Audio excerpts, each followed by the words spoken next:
Hi friends, ಇವತ್ತು ಒಂದು tomato chutney ಮಾಡೋಣ. ನಾವು ಕೆಲವೇ ಇಂಗ್ರೀಡಿಯೆಂಟ್ಸ್: ಟೊಮೆಟೊ, ಖಾರದ ಪುಡಿ, ಅರಿಶಿನ, ಉಪ್ಪು, ಎಣ್ಣೆ, ಸಾಸಿವೆ, ಜೀರಿಗೆ ಅಷ್ಟೇ.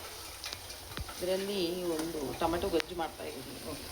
ಇದನ್ನು ಕನ್ನಡದವರು ಟೊಮೆಟೊ ಗೊಜ್ಜು ಅಂತಾರೆ, ನಾವು ಟೊಮೆಟೊ ಚಟ್ನಿ ಅಂತೀವಿ. ಇಷ್ಟೇ ಪ್ರೊಸೆಸ್. ಚೆನ್ನಾಗಿ ಕಲಿಸ್ತಾ ಇದೆ ಅಷ್ಟೇ, ನೀರು ಹಿಂಗೋವರೆಗೆ. ಇದು ಟೊಮೆಟೊದೇ ನೀರೇನು ಹಾಕಿಲ್ಲ ನಾನು. 4 ಐಟಮ್ ಅಷ್ಟೇ. ತುಂಬ ಟೇಸ್ಟಿಯಾಗಿರುತ್ತೆ. ಆಮೇಲೆ 2-3 ದಿನ ನೀವು ಇಟ್ಕೊಂಡು ತಿನ್ಬೋದು. ತುಂಬ ಟೇಸ್ಟಿಯಾಗಿರುತ್ತೆ. ಏನು ಹಾಕ್ಬಿಡಿ, ಎಣ್ಣೆ ಹಾಕಿ, ಸಾಸಿವೆ ಜೀರಿಗೆ ಹಾಕಿ, ಟೊಮೆಟೊ ಹಾಕಿ, ಖಾರದ ಪುಡಿ ಹಾಕಿ, ಅರಿಶಿನ, ಆಮೇಲೆ ರುಚಿಗೆ ತಕ್ಕಷ್ಟು ಉಪ್ಪು ಅಷ್ಟೇ. ಸಿಂಪಲ್ಲಾಗಿ ಸ್ವಲ್ಪ ಬೇಯಬೇಕಷ್ಟೇ. ನಿಧಾನವಾಗಿ ಬೇಯಿಸ್ಕೊಳ್ಳಿ, ಆಮೇಲೆ ಟೊಮೆಟೊ ಗೊಜ್ಜು ರೆಡಿ ಆಗಿಬಿಡುತ್ತೆ. ತಿಂದುಬಿಡಿ. ಅನ್ನಕ್ಕೆ, ಚಪಾತಿಗೆ ಎಲ್ಲದಕ್ಕೂ ಸೂಪರಾಗಿರುತ್ತೆ. ಟ್ರೈ ಮಾಡಿ.